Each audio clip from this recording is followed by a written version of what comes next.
It's a pleasure to be back again. I have Michelle Wooten and I in a conference room over at SEAL in Williamsburg. Hi, Golden. And thank you, everybody, for joining. This is something that I know I see on my calendar, and I really look forward to it. I am looking forward to being back together in person because it's just so much better. But I wanted to thank you for all that you contribute to Riverside. And I'm excited to talk about some of the wonderful services that we provide. I'd also like to thank Mrs. Sinclair for her continued leadership and inspiration to us, and her example to us about how to give back and make a difference. And at this time, I'd like to pass it over to Mrs. Sinclair for some comments. Oh, I just wanted to welcome everyone. This is so exciting. And just one more time on Zoom, and we are going to be September back to getting together again. So we all look forward to that. I want to thank Riverside Foundation for providing this wonderful tea. It's delightful. As you can see, I'm not drinking tea. I'm into the champagne. But anyway, thank you so much. I'm very much looking forward to the lecture on Gamma Knife Radiosurgery. That's very, very exciting. When I was working many long years ago, at the University of Virginia, we had many children with brain tumors. Oh, how I wish we had that back then. We couldn't save those children. But anyway, this is an exciting time in medicine, and I'm very happy to be participating. Thank you. Thank you very much. And you are our kind of girl because you've already gone into the champagne. So we love that. So thank you. At this time, I'd like to introduce a dear peer of mine, Linda McKee.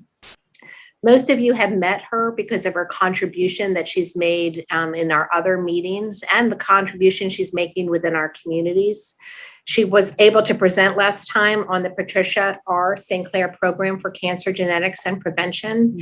And she's our service line leader for oncology at Riverside Health System. So I'd like to turn it over to Linda at this time. Thank you, Dr. Littlefield. Good afternoon, everyone. It's great to see all of you, and I look forward to us meeting face-to-face in the next time we meet. It's really a true honor for me to be able to introduce our speakers today. I will say that I have greatly respected them and our stereotactic radiosurgery program truly long before I ever had the honor of being a part of Riverside Health System. So this is very exciting for me as well. Our Stereotactic Radiosurgery Center is unique in that it is a program that's separate and dedicated and really sees more patients annually than most centers across the country. We also are able to prove our differentiation through clinical trials that show our clinical outcomes far outweigh some of the other centers around the country. This is really due not only to the technology that you're going to see a little bit about today, but really to the leadership in these physicians and their leadership through with the center and also the clinical team. So I'd really like to start by introducing Dr. Kersh, who is a radiation oncologist. He trained at the Medical College of Virginia School of Medicine and has been performing Gamma Knife Radiosurgery since 1989, which is really long before most radiation therapists have been, radiosurgery physicians have been doing this. He's actually treated more than 4,000 patients to date. He specializes in stereotactic body radiosurgery using robotic stereotactic linear accelerator to treat tumors in the lung, spine, adrenal gland, pelvis, and lymph nodes. He has lectured on radiosurgery throughout the world and currently holds a faculty position at UVA and has continued his clinical research throughout his tenure here at Riverside.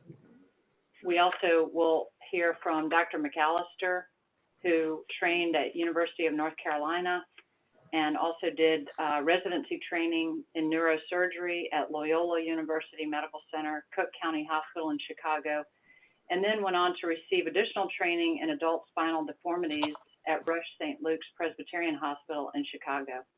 He completed additional training in neurology at University of California, San Francisco. He specializes in the surgical treatment of brain tumors as well as all aspects of spinal surgery. He has a special interest in the treatment of trigeminal neuralgia, pituitary tumors, and peripheral nerve disorders.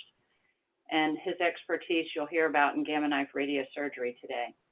So without further ado, I'm going to turn it over to these two experts. Thank you. Thank you, Linda, for the kind words. We appreciate the opportunity to tell a little bit of news. We're going to give a short presentation. Keep Alice. We're having trouble hearing. Mike. I said I had a little trouble looking at Allison's schedule today because President Biden's schedule wasn't quite that detailed, but she did a great job. And what we're going to talk about is not only just the icon, but we have to talk about the machine, what things we can treat, and really that's where Billy can add the neurosurgical perspective. Let me start my presentation.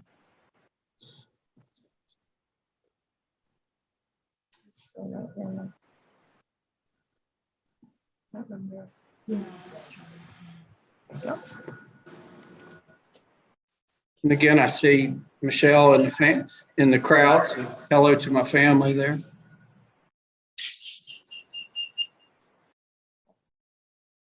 Okay.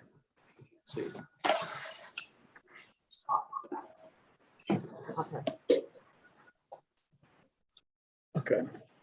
Basically, what we want to do is start out, and first of all, I want to thank all my colleagues, with Dr. McAllister being the co-medical director of our center. We have 3 incredible physics team members who are listed, Martin, Kelly, and Tripp. And then Dr. Sheehan at UVA, who's the director of their Gamma Knife Center, is also our co-medical director here. So this relationship with UVA has been invaluable from day one. And again, I'm a graduate of what I call MCV. I still can't call it VCU because, Mr. St. Clair, I went undergraduate at the University of Richmond like your husband. We can't mention the word VCU, so we'll keep it at that.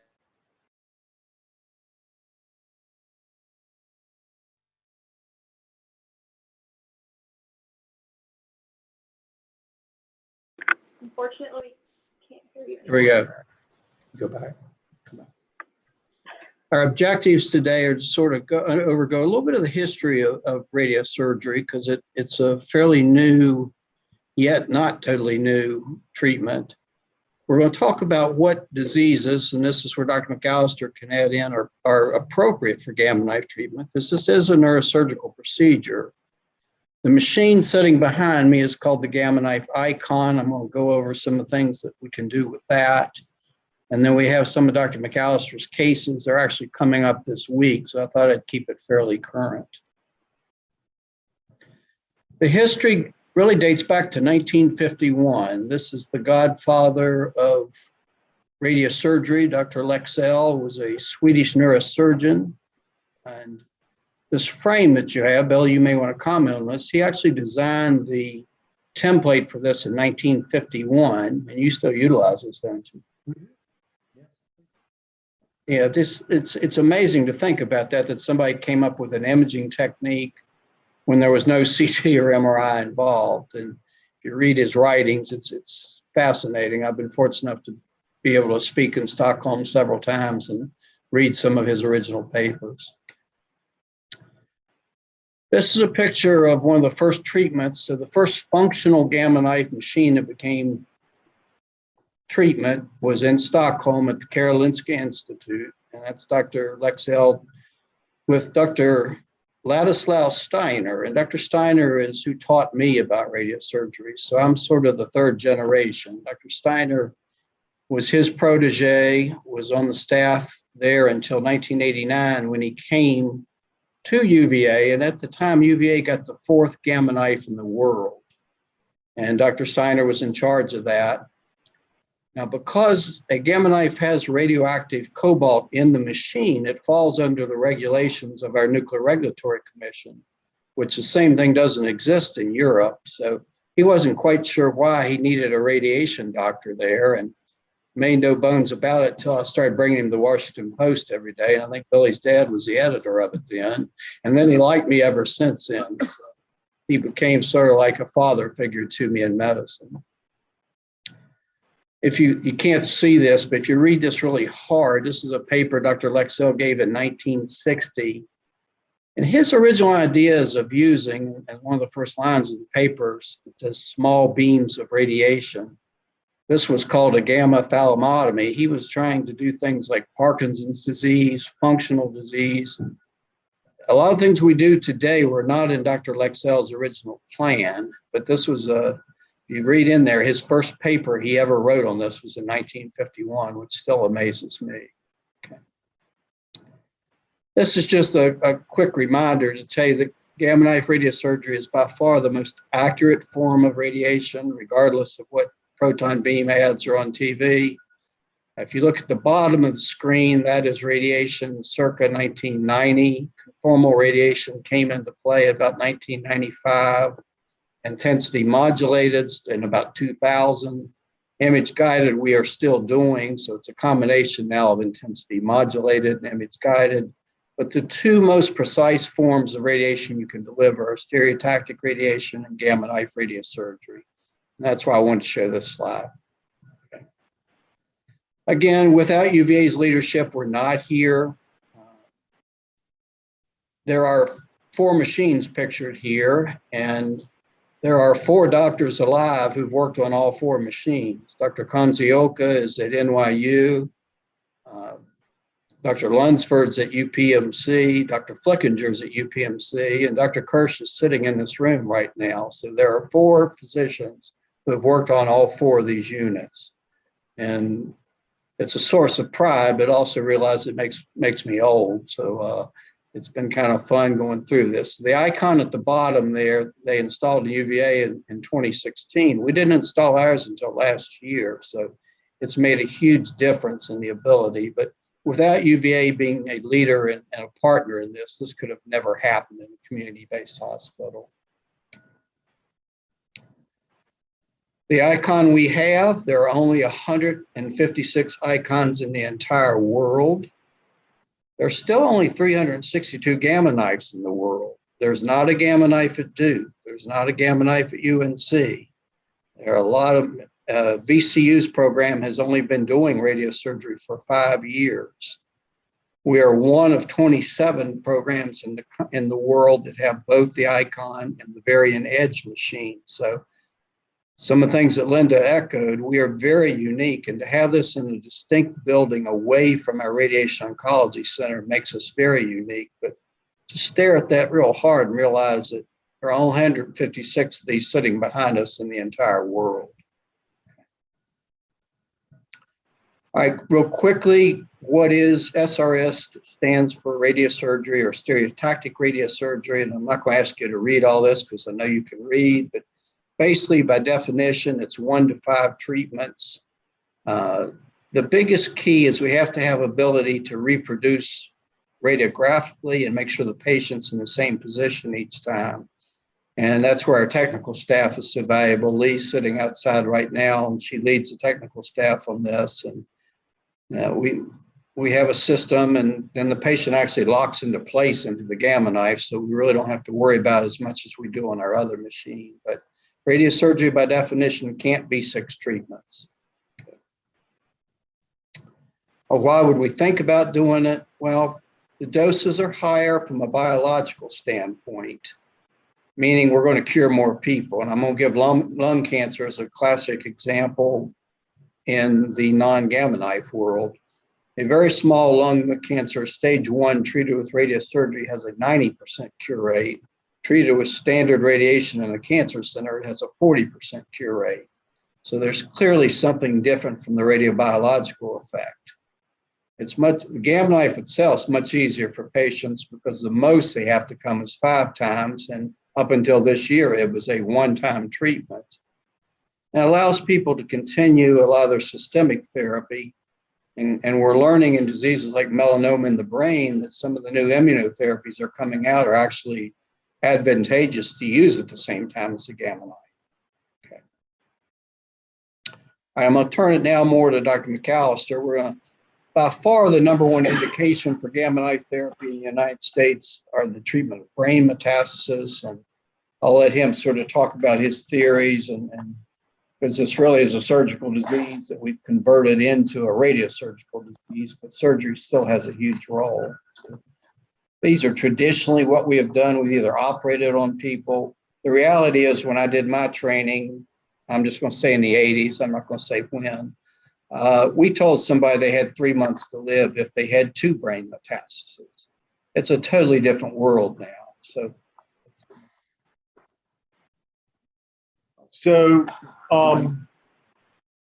as Dr. Kersh mentioned, probably the main treatment that we administer here at the Radiosurgery Center using this Gamma Knife Icon machine, and prior to that, the Perfection, and prior to that, we had the 4C unit, are metastatic brain tumors. And we've this year alone, we've done 100 Gamma Knife procedures starting back in January, and I would bet that probably 85 to 90 of those are for metastases. Metastases being tumors that have started somewhere else in the body and then have spread to the brain. And the most common in our community are breast cancer, predominantly females, and then also lung cancers. And we see a fair bit of them. We see both patients who get, nowadays, when people go see their oncologist, a lot of times they'll get a screening MRI scan. In fact, we treated 2 people. We treated one lady on Monday. We're treating a lady on Friday. Both one lung cancer, one breast cancer patient. Neither of them had any headache, seizure, nausea, or anything that was clearly neurological. But their oncologist thought, well, because we know that you've got advanced form of this disease, why don't we just go ahead and do a scan? And they were found to have small lesions in their brain, multiple ones, which could only be metastasis. And as Dr. Kersh mentioned, in days of old, that was not a good prognosis. When I was, my training was in the mid-90s. And if someone had multiple breast mets, truth be told, we never saw them as neurosurgeons. They went and saw a radiation oncologist. They got whole brain radiation, which was 10 doses of radiation to the whole head. Their hair fell out. The tumors generally went away, but there was a consequence to that. They had fatigue, nausea, the obvious cosmetic defects of getting radiation and losing all their hair. And their average survival was like 6 to 9 months. Now, these tumors, if we see them and they're small enough and they're not all throughout the whole brain, and even sometimes when they are, we can do Gamma Knife. And the advantage to Gamma Knife is the same advantage to some of the medicines that medical oncologists use now. Most chemotherapies now are a lot of cancers treated with immunotherapy. It's called targeted therapy. It's looking at specific markers on cancer cells and various drugs, Opdivo, Keytruda. There you see them advertised on TV. They're very effective if the cell expresses a certain marker. So the medical oncologists use all this targeted therapy. And a stereotactic radiosurgery and Gamma Knife for the same condition when it's in the brain, it's essentially the same thing. It's targeted. So rather than indiscriminately blasting their whole brain with radiation, we're using this machine back here, and you can see the gantries. And when those open up, the patient's exposed to a focal beam of radiation that always goes to the center of this machine. And all we do is essentially using that same frame that Dr. Kersh used, or actually a modification of it, as we steer the tumor to the center of this machine, and using various techniques in terms of how many, there's 192 sources of radiation back behind us. And when we open it up, we can control the size, we can control how many of those 192 are open, and we can control to some degree, to a large degree, the shape of the beam. And by doing that, we bring a patient in, we put a frame on their head, we do an MRI scan, and literally within about an hour to less than an hour, we can have a plan telling this machine how to give those tumors radiation that for all practical purposes is only going to the tumor. So say someone has a tumor this big, they get a dose of radiation as determined by Dr. Kersh, and Martin Richardson or one of the medical physicists can generate a plan that tells this machine how to do it. And we can do it for multiple tumors. So we can do it for 1, we can do it for 20. We can do it for smaller tumors. Smaller tumors work better, but we now, with the icon, we can do it for bigger tumors. And the other thing that we can do is we can do it for tumors that historically don't respond well to radiation. So there's certain radiation sensitivities with tumors. Some of them, like breast cancers and certain lung cancers, are really radio sensitive. Other tumors like melanoma, like on this picture here, colon cancers, cancers of the renal system, kidneys and whatnot, bladder, which are less radio sensitive, still respond to this form of radiation, where they're radio resistant in the sense that they don't respond to what's called fractionated radiation, but they typically respond to this type of radiation. So we treat a lot of that. And like I said, we've done 100 cases with the Gamma Knife this year, and probably 90 of those have been for metastases. And the response is really good. You can see here a picture of an MRI scan showing what a tumor looks like before surgery, what a tumor looks like before Gamma Knife, and then on the far right of the screen, as you face it, you can see what it looks like 6 months after radiation. So essentially, the beauty of the Gamma Knife is the ability, I mean, it is surgery in the term that we're focusing on. If I were going to operate on this person, we'd make a focus cut right over it, and we'd remove this tumor. We wouldn't go, trudging all over the brain. We'd go right to where the tumor is. And the Gamma Knife does the same thing. But essentially, when you have the Gamma Knife, everything around where that, you can see the tumor there, it's on the right side, everything around it is spared the effects of radiation, and only in the actual part that he takes up the contrast that's white, do you deliver the radiation. So it's very, very elegant. It's extremely precise. In fact, our margin of error when we're delivering this radiation is always below 1 millimeter, meaning that when we tell the machine, put the radiation here, we're never more than, usually it's less than a millimeter. It's like 0.4 to 0.8 millimeters off target. So that's a level of precision that the truth is, even a surgical, a well-trained surgical hand, no trimmer, no nothing, you can't beat that when you're doing direct surgery. So for small tumors, it's ideal. Sometimes with larger tumors, if they're more than, say, 3.5 centimeters, and if it's a solitary tumor, we still will take those out. But tumors smaller than that, we can generally treat really well. And so in speaking of metastatic tumors, the advantages this Gamma Knife has, which we've never been able to do before, is for most of our treatments historically with the Gamma Knife, the patient gets put in a frame. So the sequence of events is the patient comes here early in the morning. We get an early start. We usually start doing this. Patient gets here about 6 in the morning. We put the frame on around 6:30. They get sedation, like if they were going to have a colonoscopy. We numb them up. We put this frame on. Then we either do a CAT scan or we do an MRI scan, or sometimes we do both to get an up-to-date picture of the scan of the tumor that we're treating. Then the plan goes on, which is all done in a computer. The patient's sitting in a room by themselves, watching the TV, drinking ginger ale, and eating graham crackers. Once we get a plan, we execute the plan. We send it to the computer that runs this thing, and then the plan gets executed on the patient, and then the frame gets removed. And that was how it was done. Well, there's a certain burden in putting the frame on the patient. The beautiful thing about this icon thing is using this imaging device right here, we can now do these procedures in what's called a mask, which is a plastic thing that buttresses the head to this table here, so that rather than having to put screws into the skull, okay, well, I was trying to show them this. Sorry, talking to someone off screen. Rather than putting the frame on, we put a mask on, and the beauty of that is that now our capabilities for this thing have been greatly expanded, which accounts for the 100 patients that we've treated.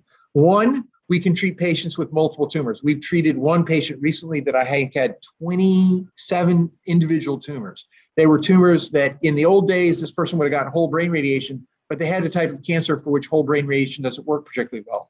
So we gave the patient the option of doing 3 separate Gamma Knife treatments, 1 in the frame, 2 in a mask, to treat all of these individual tumors, essentially giving their brain a couple days to rest from the treatment. And that we've done that now. We've been doing that since March of last year, and that has worked exceedingly well. We've taken patients who've had treatments that were deemed inappropriate for both surgery and for conventional whole brain radiation, as well as for proton therapy. And we've been able to execute treatments using the icon and with mask, where we'll break the treatment to a single tumor that's larger, or potentially, like for instance, melanomas tumors, which tend to bleed, which exaggerates their size. Furthermore, they're very radio resistant. Furthermore, they're also increasing, unfortunately, in frequency in our community. So we're seeing more of it. It's not a particularly good diagnosis when it comes to your brain, but fortunately, the medical oncologists now have some therapies that even when people have advanced disease, they can pull them into remission. Those therapies don't work as well in the brain as they work elsewhere in the body, but we can now take those patients. We have a patient, a young guy from Virginia Beach, that we treated about 3 months ago, he had, I think, 5 tumors. 2 of them were over 4 centimeters in size, and they were on opposite sides of his brain. So it was not going to be possible to operate on him and take these 2 separate tumors out. We were able to treat him with a fractionation scheme that involved 5 treatments. And his tumors, he went from having rip-roaring headaches and to being in a pretty bad way to going into complete resolution of all his neurologic symptoms, except for a few visual problems. He's begun systemic chemotherapy with his medical oncologist on the south side. And he's right now had a follow-up MRI scan, which shows no progression of his disease, no new tumors thanks to the chemotherapy, no growth in the tumors we treated thanks to the Gamma Knife. And I will tell you that if this guy had presented us 2 years prior, we wouldn't have been able to do anything for him. We would have said, I'm sorry, with the current technology we've got, we can't treat you. And this guy's now home. He's back at work, actually. He's married and he's 44, so he's got kids, and he's still being able to be a dad, being able to be a husband, and he's functionally doing great. And the nice thing about Gamma Knife is if you look at, I'm sorry if I'm talking too fast, but I got a limited amount of time. But if you look at outcome studies when it comes to whole brain, and you look at outcome studies with Gamma Knife, we're able to control the tumors better. But the thing that we're able to do with Gamma Knife that previously with whole brain radiation can do is we're able to protect neurologic function a lot better. And if you look at people who've had whole brain radiation and give them enough time, most of them start to slow down and they become cognitively slowed. It can essentially mimic a dementia-like process. And they can, in fact, look like they've got Alzheimer's. That didn't used to be a problem because 20 years ago, if you had lung cancer and you had 4 or 5 tumors in your brain, you were going to probably succumb to your disease within 9 to 12 months. So you were never going to live long enough to show those manifestive signs. But that's all changed because now you've got multiple therapies.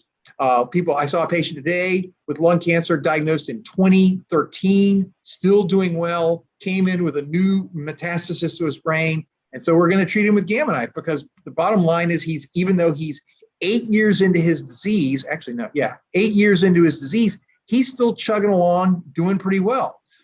Still a granddad to his kids. And so doing whole brain radiation on him would not be appropriate. He's way better candidate. He's got a small tumor that we should be able to treat in 1 session and he'll do fine. Well, you didn't meet people like that 20 years ago. There just weren't many long-term survivals with any of these cancers that we're discussing. So that's the beauty of the icon. That's the beauty of the Gamma Knife. The beauty of having that here as well as the varying edge is that not only can the Gamma Knife treat the brain, the Gamma Knife is exclusively for the brain. So it's got to be essentially in your body from the chin up for the Gamma Knife to do it. The varying edge that we've got next door, which uses a slightly different technology, actually, truth be told, a more sophisticated technology. This is surprisingly simple in terms of radiation, but that's why it was designed in the 60s and it still exists. The computering of it and the ability to plan all this stuff is better. But fundamentally, this is the same machine that Dr. LEXSELL designed in 1968. It just has got a lot more, it's just faster. You don't have to use a slide ruler anymore. You just use a computer. But it is essentially the same fundamental machine, the same mathematics, the same calculations that used to be done by hand can now be done by a computer in the snap of a finger. But it's the same thing. It's remarkably simple.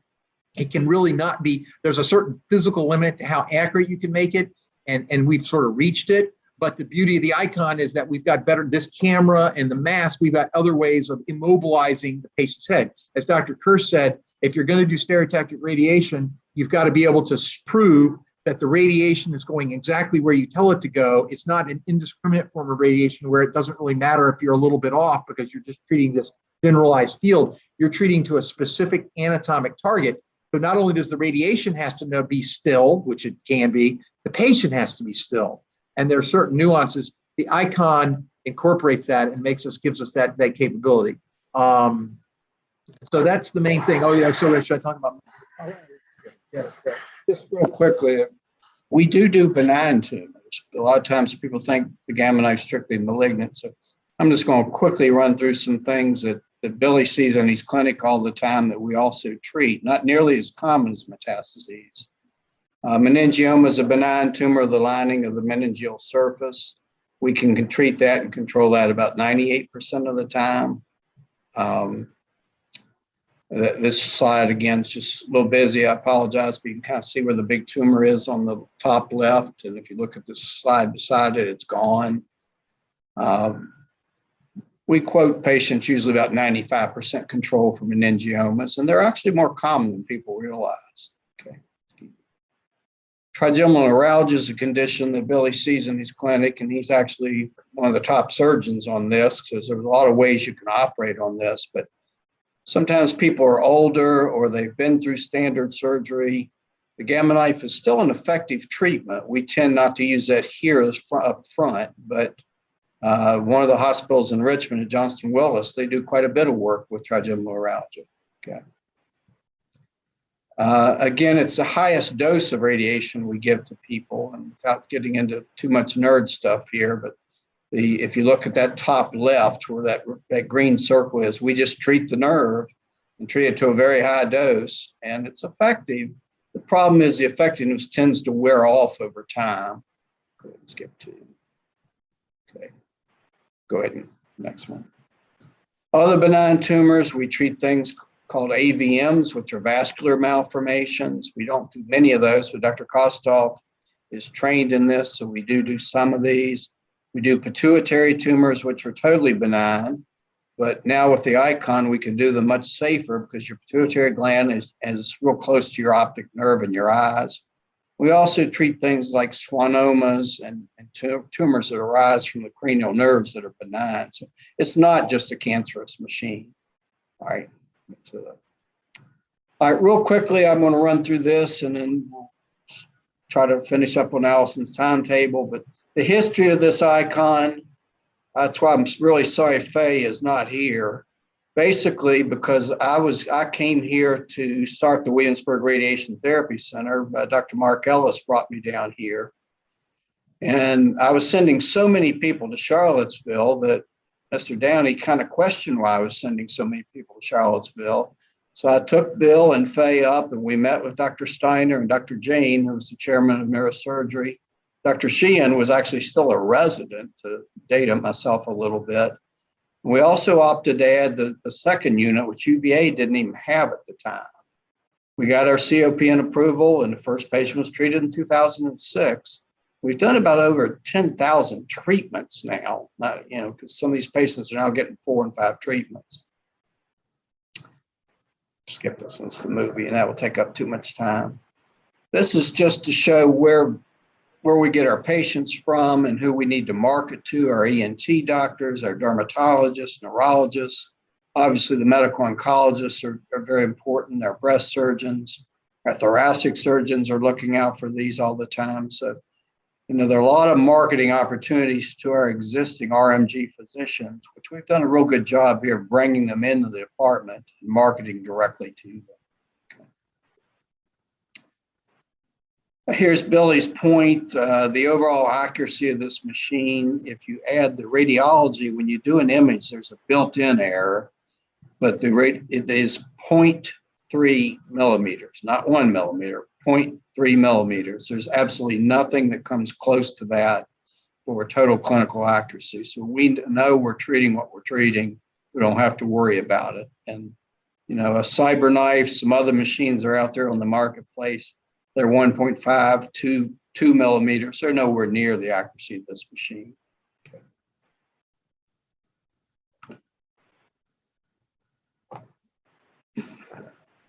And I thought we were advancing, Linda, I'm sorry. The advantages, Billy's already gone over these. We can treat fractionated, we can treat people with up to 20 tumors. To me, the biggest advantage is we can avoid the risk of anesthesia. This is a difference he was talking about. On the left is a picture of someone in a frame. So you see they've got 4 screws in their head. Now they're asleep while those are going on, but they can hurt when they wake up, where the mask is the picture next to it, which is tracked by an infrared camera. And a lot of our patients get both, actually. The first treatment will be done in a frame and we'll do a couple more fractions in a mask. All right, these are your cases, Billy. So I'm gonna start with him because let's put it in the middle. We started with him in 2019 with the diagnosis of lung cancer. He was treated initially with chemotherapy with Keytruda. If you look, he was treated on our very end edge to 7 different areas. So when you think of the radiosurgery center, don't just think of the Gamma Knife. So he's had 27 treatments to his body. Go to the next one. We're still treating him. This is his spine. It has a big hole in it. Real quickly. Over time, this hole kind of closed off. If you just follow on the left there and it calcifies, you actually lay down new bone, just like a 12-year-old kid that breaks his femur. Okay, he saw Billy back in February. Yeah. Well, you noticed when he came to the office one day that he was, excuse me, a little unsteady on his feet. And so an MRI scan got ordered, and you can see here he's got this tumor, and actually in the cerebellum. And actually, he had multiple tumors. There were 20 of them, and but he was symptomatic from the one that's on the left of the screen there. But there were other smaller tumors littered throughout his brain. So I saw him in the office within a day or two of this being done, and I presented him with the options. And truth be told, one of the options says, well, we don't have to do anything. But if we don't, you're not long for this world. You can have whole brain radiation, which I think I can safely say probably at about 90 out of every 100 hospitals in this country, that's where he would have gone immediately. Or I said, but we could do this Gamma Knife business wherein, it'll take a while, but we'll be able to do the treatment without, jeopardizing any other brain function. We'll simply focus on the tumors, but we'll certainly have to break it up because one, tumors are big. Two, trying to do all of these in one day would take probably 8 hours sitting in this machine, and that's a lot to put someone through. So when he heard the options, he said, well, I've had good results with the other forms of stereotactic radiation that Dr. Kersh has administered. Let's do the Gamma Knife one. I want to do, whatever keeps me as neurologically whole as possible. And you can sort of see the picture on the left. You can actually see the white dots in the side of the skull. Those are the fiducial boxes. That's his first treatment. And then the picture on the right is a scan that we did within 3 months of his treatment. And you can see the dramatic reduction in the size of the tumor. I don't know if you can appreciate it, but there's something called the fourth ventricle that's being pushed dramatically. That's greatly diminished. And he was doing quite well. And many of his tumors had actually diminished. Sometimes the bigger tumors in 3 months won't fully go away. In fact, sometimes radiographically, they never go away. But we keep checking them. We do follow-up MRI scans on them. But he did really well. He responded extremely well. He tolerated the frame. He tolerated the treatments and the mask extremely well. We put him on some steroids briefly, but he was able to come off those quite rapidly. And he had a great response and still do well. And he's been functional. He hasn't suffered any neural decline, which for this gentleman was of particular importance. He's a very independent guy. I think he knows he's dealing with a prognosis that ultimately there's going to be a day when we're going to have to sort of say, well, there's not much else we can do. But he is not ready to hear that yet. And he has continued to be active outside of his cancer care. And, so we're helping him out with that.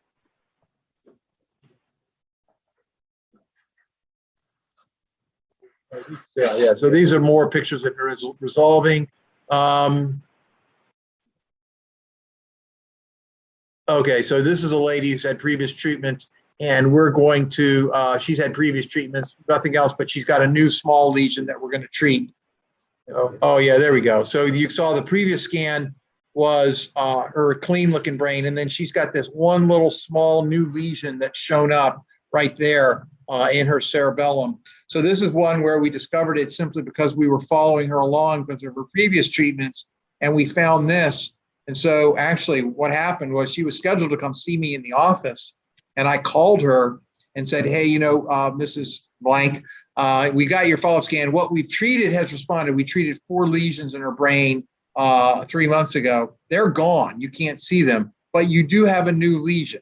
And that's one thing we find is that when these patients with metastatic lesions, if they declare themselves as having tumors going to their brain, it can happen again. So we typically get follow-up MRI scans pretty routinely on them because they've sort of declared themselves as someone whose cancer likes to sort of take root in the soil of the brain, so to speak. So we will bring her in on Friday and we will treat that. That should be a one and done treatment. Literally, she'll be in this machine. I would guesstimate for that tumor probably somewhere on the order of about 20 to 26 minutes, and then her treatment will be done, and we will simply send her home and then wait 3 months and get a follow-up MRI scan her, and that's a fairly straightforward thing.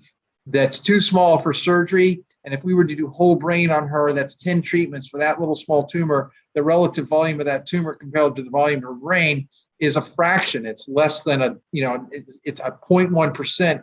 And so to try to radiate whole brain just to control that one tumor is overkill. But if we leave that tumor I guarantee you within 6 to 8 weeks, she would be symptomatic. She would either be on death's door or close. She would need an emergency operation. It would be less than ideal.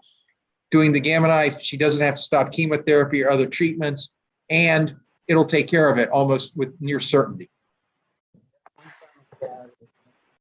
Questions. This is a huge tumor that Dr. Kostoff actually resected back in about 4 weeks ago. And in the past, we, wanted to operate on that, as Billy can tell you, it was very difficult to do. But in the past, we really didn't have any good therapy. We did give them the whole brain. The whole brain literally drops your IQ by about 10 or 15 points. I mean, it is that dramatic. And it's because people like Dr. Khalil and all our PCI people are keeping people alive systemically longer. So this patient will be coming in, but I just want to show 3 cases that are really this week that are coming in. So we'll stop at this point.